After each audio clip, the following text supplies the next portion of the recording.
There's no place like home for the Warriors, right? They bounced back at Chase Center last night, blew out the Spurs 132-95. Jordan Poole started in place of an inactive Klay Thompson, scored a season-high 36 points. That includes making 5 of the Warriors' season-high 23 three-pointers. It was the largest win of the year for the Dubs, their first win by 35 or more points since February of last season. So now I want to bring in our Warriors reporter, Kendra Andrews. Kendra, Jordan Poole played his best game of the young season with Klay Thompson out. What are the Warriors saying about the plans for both Klay and Jordan Poole here?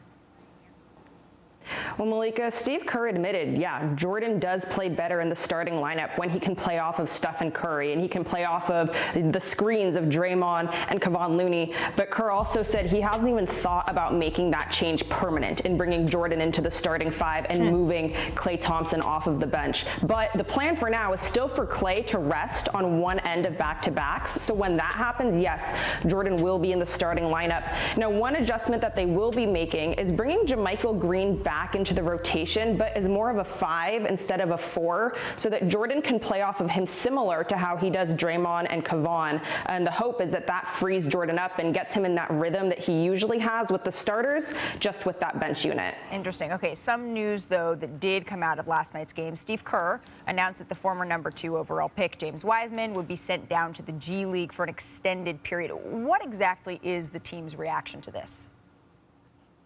Yeah, there's just an overwhelming amount of support, both for the coaching staff's decision to send James to the G League, and then also for James himself and what this means for his career. What I kept hearing last night is that this is not a demotion. This is not a punishment. James Wiseman needs reps, and right now the Warriors can't afford to give him those reps in games and allow him to make mistakes and play through them because they're trying to figure themselves out, right? But they say he will get those in the G League. And Malika, last night when I was in the locker room, I saw Jordan Poole giving James maybe a 2-minute pep talk, and I didn't hear what they were talking about, but I did ask Jordan, what can a stint like this in the G League do for a player like James? And this is what he said. I'm telling him, like, it's not a demotion, it's not like punishment. You get to go down there and shoot as many shots as you want, like get as many touches as you want, work on as many moves as you want. Just have fun. It's just basketball, you know. You're playing games, and James is gonna be perfect. He's gonna be A-OK. Now, the Warriors have a really successful track record with sending players down to the G League and having them develop. Jordan Poole, Malika, is one of them. He spent 11 games in the G League bubble his sophomore season. Last year, Jonathan Kuminga, Moses Moody, they spent time down in Santa Cruz, and even a player like Gary Payton II, he started his Warriors career in the G League. So the Warriors are very confident in this process and that this is going to give James the tools that he needs to be successful with Golden State. Very interesting point. Steve Kerr, of course, said that this stint for James Wiseman could last up to 10 days. Kendra Andrews, thank you so much for spending a little time with us here on NBA Today. I want to bring Zach Lowe back into this conversation.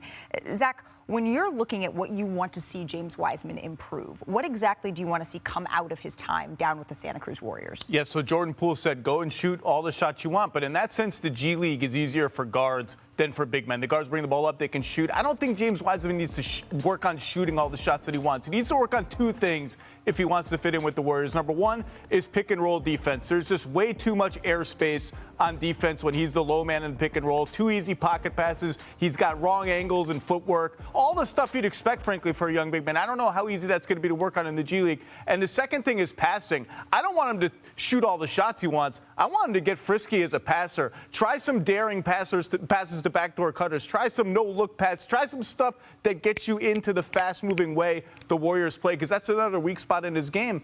They're going to need him at some point, and like Kendra said, he needs reps. He's not going to get reps right now. Thank you for watching ESPN on YouTube. For live streaming sports and premium content, subscribe to ESPN+.